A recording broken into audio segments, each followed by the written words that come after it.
नमस्कार विद्यार्थी मित्रांनो, नोकरी इनसाइडर यूट्यूब चॅनलवर आपल्या सर्वांचं स्वागत आहे। तर आज आपण या व्हिडिओमध्ये पहा आरोग्य विभागासाठी सर्वात महत्त्वाचा व्हिडिओ संच घेऊन आलो आहेत। यामध्ये पहा A to Z प्रश्नपत्रिका संच जो असणार आहे आरोग्य विभागाचा त्याचा आपण प्रॉपर रिव्हिजन या व्हिडिओमध्ये घेत आहोत।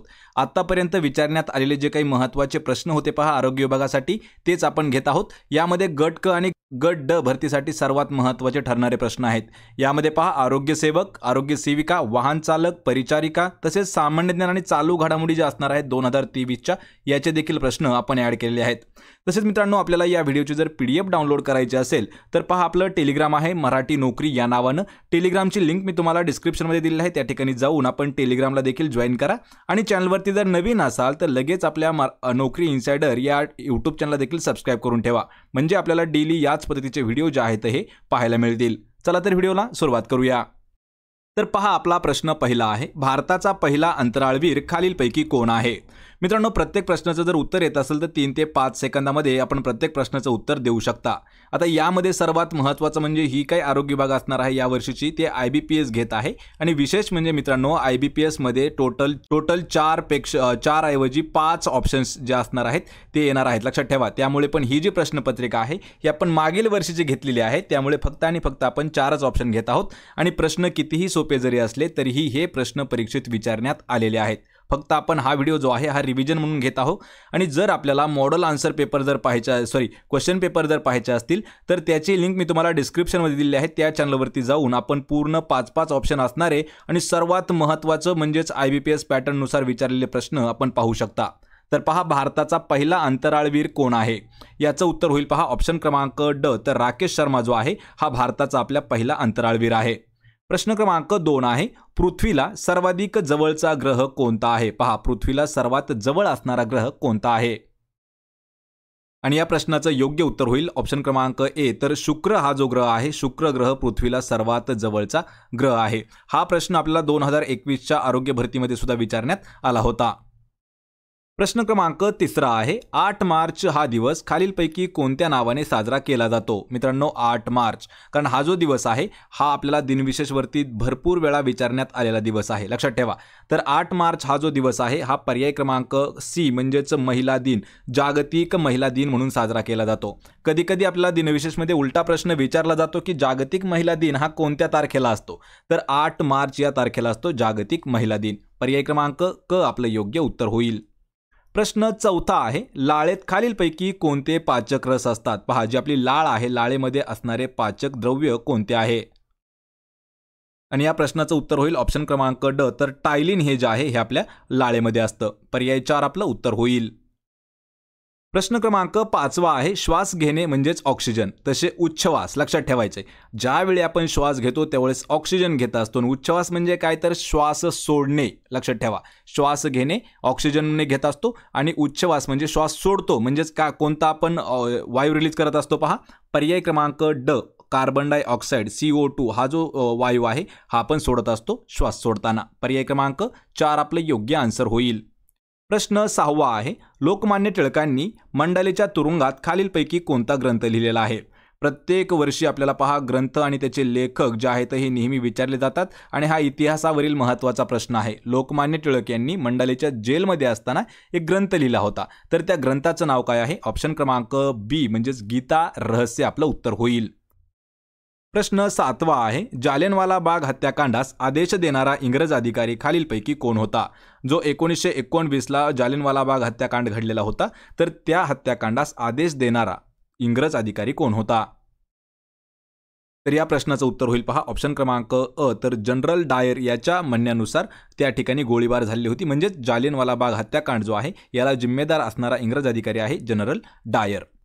प्रश्न 8 आहे, नांदूर मधमेश्वर पक्षी अभयारण्य महाराष्ट्रातील खालीलपैकी कोणत्या जिल्ह्यात आहे? आणि या प्रश्नाचं योग्य उत्तर होईल पर्याय क्रमांक अ, तर नाशिक हा जो जिल्हा आहे पहा नाशिक या जिल्ह्यामध्ये आहे नांदूर मधमेश्वर आणि हे जे मधमेश्वर आहे हे पक्षी अभयारण्य आहे, म्हणजे पक्ष्यांसाठी प्रसिद्ध असणारं एक अभयारण्य आहे। पर्याय क्रमांक अ आपलं योग्य उत्तर होईल।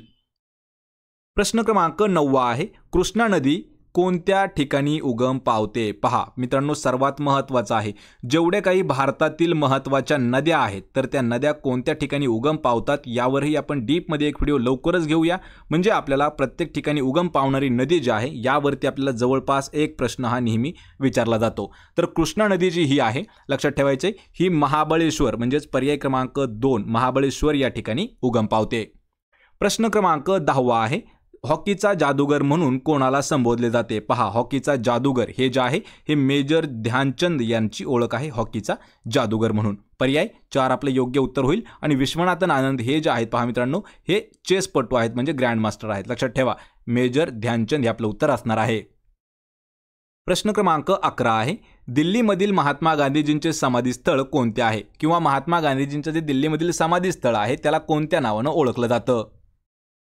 आणि या प्रश्नाचं उत्तर होईल पहा ऑप्शन क्रमांक बी, तर त्याला राजघाट म्हटलं जातं. लक्षात ठेवा, राजघाट असं त्याला म्हटलं जातं. पर्याय 2 आपलं उत्तर होईल. प्रश्न 12 आहे, 1857च्या उठावास स्वातंत्र्य युद्ध असं कोणी संबोधलं होतं? 1857ला जो उठाव सुरू झाला होता पहा, तर त्या उठावाला स्वातंत्र्य युद्ध या नावाने देखील ओळखण्यात आलं होतं. आणि हे जे वाक्य आहे म्हणजे 1857च्या उठावाला स्वातंत्र्य युद्ध जे आहे हे कोणी म्हटलं होतं? या प्रश्नाचं योग्य उत्तर होईल ऑप्शन क्रमांक डी, तर वि. दा. सावरकर म्हणजेच पहा विनायक दामोदर सावरकर यांनी 1857चा जो उठाव झाला त्याला स्वातंत्र्य युद्ध असं म्हटलं होतं. पर्याय 4 आपलं योग्य उत्तर होईल. प्रश्न क्रमांक 13 आहे, भारतातील सर्वात पहिली जनगणना कोणत्या वर्षी झाली होती? मित्रांनो, हा देखील प्रश्न महत्त्वाचा आहे. आपल्या भारतामध्ये दर 10 वर्षानंतर जनगणना होत असते. शेवटची जनगणना 2011 या वर्षी झाली होती. 2021 मध्ये झाली नाही, कारण त्या ठिकाणी कोविड जे आहे याच्यामुळे ही थोडीशी लांबण्यात आली होती. आणि 2011ला जी झाली होती शेवटची होती. यावेळी आपल्याला जे काही प्रश्न विचारले जातील प्रत्येक स्पर्धा परीक्षेसाठी तर ते सर्व प्रश्न 2011च्या जनगणनेवरती आधारित असणार आहेत. आणि भारतातील आपल्या पहिली जनगणना जी आहे म्हणजे सर्वात पहिली जनगणना झाली होती पर्याय क्रमांक क, तर 1872 साली पहिली जनगणना झाली होती. पर्याय क आपलं उत्तर होईल. प्रश्न 14 आहे, गोविंदराज या टोपण नावाने खालीलपैकी कोणते साहित्यिक ओळखले जातात? पहा, म्हणजे या ठिकाणी आपल्याला गोविंदराज हे टोपण नाव दिलेलं आहे. तर या नावावरून ओळखायचं आहे की जे टोपण नाव आहे ते कोणाचं आहे? या प्रश्नाचं उत्तर होईल पहा पर्याय क्रमांक 4, तर राम गणेश गडकरी यांना ओळखलं जातं पहा गोविंदाग्राज. पहा, गोविंदाग्राज या नावानं त्यांना टोपण नाव आहे ओळखलं जातं, राम गणेश गडकरी. हे आपलं उत्तर होईल ऑप्शन क्रमांक 4. प्रश्न क्रमांक 15 आहे, महाराष्ट्रातील क्षेत्रफळाच्या दृष्टीने सर्वात मोठा असणारा जिल्हा कोणता आहे? पहा, आपल्या राज्यामधील क्षेत्रफळाच्या दृष्टीने सर्वात मोठा जिल्हा कोणता? या प्रश्नाचं योग्य उत्तर होईल पहा पर्याय क्रमांक सी, म्हणजेच पहा अहमदनगर हा जो जिल्हा आहे, अहमदनगर हा जिल्हा हा क्षेत्रफळाच्या दृष्टीने राज्यामधील सर्वात मोठा जिल्हा आहे. या ठिकाणी अजून एक प्रश्न विचारला जातो की भारतातील असं कोणतं राज्य आहे की क्षेत्रफळाच्या दृष्टीने सर्वात मोठं आहे? तर पहा, राजस्थान जे आहे हे क्षेत्रफळाच्या दृष्टीने सर्वात मोठं राज्य आहे. आणि क्षेत्रफळाच्या दृष्टीने सर्वात मोठा देश कोणता आहे? तर रशिया हा जो आहे हा क्षेत्रफळाच्या दृष्टीने सर्वात मोठा देश आहे. आणि लोकसंख्येच्या बाबतीत जर विचारलं सर्वात मोठा देश कोणता, तर भारत सध्या लोकसंख्येच्या बाबतीमध्ये सर्वात मोठा देश आहे. प्रश्न क्रमांक 16 आहे, समुद्राच्या पाण्यामध्ये कशाचे प्रमाण सर्वात जास्त असते? हा प्रश्न आपल्याला 2021ला विचारण्यात आला होता. आणि 2021ला जी स्पर्धा झाली त्यामध्ये आपल्याला हा 2 वेळा प्रश्न विचारण्यात आला होता. पहा, समुद्राचं पाणी जे असतं ते खारट असतं, पण त्या ठिकाणी त्यामध्ये सर्वात जास्त प्रमाण कशाचं असतं? तर ऑप्शन क्रमांक बी, सोडियम क्लोराईड जे आहे हे सर्वात जास्त असतं पहा समुद्राच्या पाण्यामध्ये. पर्याय 2 आपलं उत्तर होईल.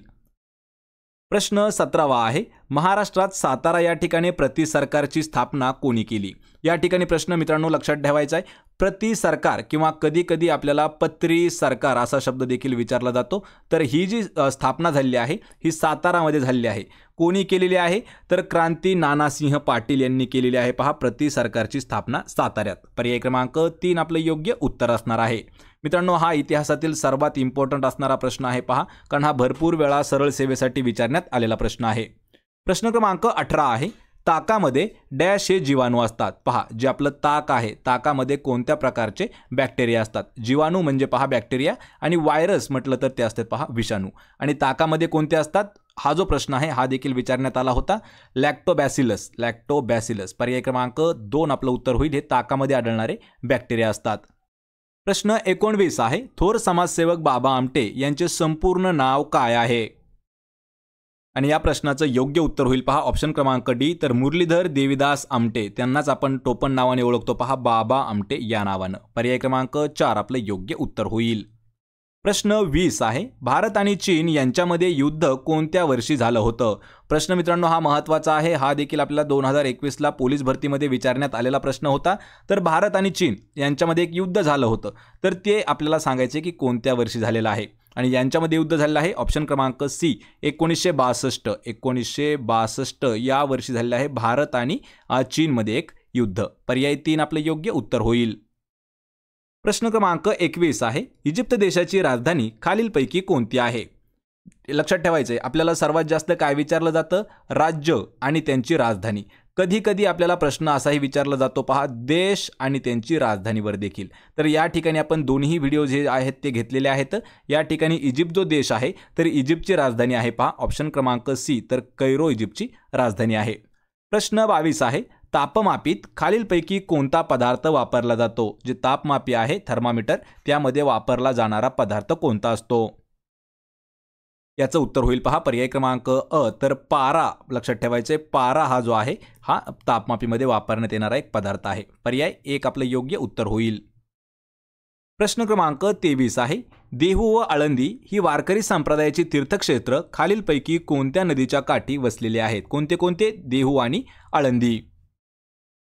आणि या प्रश्नाचं अचूक उत्तर होईल पहा ऑप्शन क्रमांक क, तर इंद्रायणी ही जी नदी आहे पहा मित्रांनो, प्रश्न महत्त्वाचा आहे. तर इंद्रायणी या नदीच्या काठी वसलेल्या आहेत पहा देहू आणि आळंदी. पर्याय सी आपलं योग्य उत्तर होईल. प्रश्न 24 आहे, नंदुरबार जिल्ह्यात एकूण किती तालुके आहेत? मित्रांनो हा जो प्रश्न आहे हा प्रश्न पहा नंदुरबार भरतीसाठी विचारण्यात आला होता पहा 2018च्या पोलीस भरतीमध्ये. त्याचमुळे आपण जे काही जिल्हा विशेष प्रश्न असणार आहेत पहा, जिल्हा विशेष प्रश्न, त्यावरती डीपमध्ये एक व्हिडिओ आणि एक आर्टिकल देखील घेतलेला आहे. त्याच्याही लिंक मी तुम्हाला डिस्क्रिप्शनमध्ये देत आहे.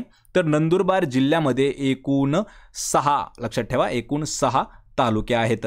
पर्याय 1 आपलं योग्य आन्सर होईल. प्रश्न 25 आहे, कोणत्या दिवशी जागतिक विजेरी वाहन म्हणजेच पहा इलेक्ट्रिक व्हेकल दिवस साजरा केला जातो? या प्रश्नाचं अचूक उत्तर होईल पर्याय क्रमांक ब, म्हणजेच 9 सप्टेंबर. 9 सप्टेंबर हा जो दिवस आहे हा जागतिक विजेरी वाहन दिवस म्हणून साजरा केला जातो. पर्याय 2 आपलं योग्य उत्तर होईल. प्रश्न 26 आहे, जागतिक एड्स दिन कोणत्या दिवशी पाळला जातो? किंवा जागतिक एड्स दिन हा जो आहे हा कोणत्या दिवशी पाळण्यात येतो? तर मित्रांनो हा भरपूर वेळा विचारण्यात आलेला प्रश्न आहे पहा, आणि 1 डिसेंबर हे त्याचं उत्तर आहे. दिनविशेष महत्त्वाचा आहे. 1 डिसेंबर हा जो दिवस आहे हा जागतिक एड्स दिन म्हणून पाळण्यात येतो. आपल्याला अशाच पद्धतीचे जर जागतिक दिनविशेष पाहायचे असतील तर ते देखील व्हिडिओ आपण घेतलेले आहेत. त्याच्या लिंक मी तुम्हाला डिस्क्रिप्शनमध्ये देत आहे.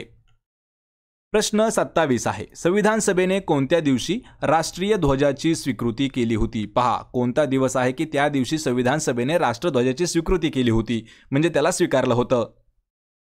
आणि या प्रश्नाचं उत्तर होईल पहा पर्याय क्रमांक क, म्हणजेच 22 जुलै 1947 हा जो दिवस आहे या दिवशी संविधान सभेने राष्ट्रध्वज जो आहे तो स्वीकारलेला आहे. पर्याय क आपलं योग्य उत्तर होईल.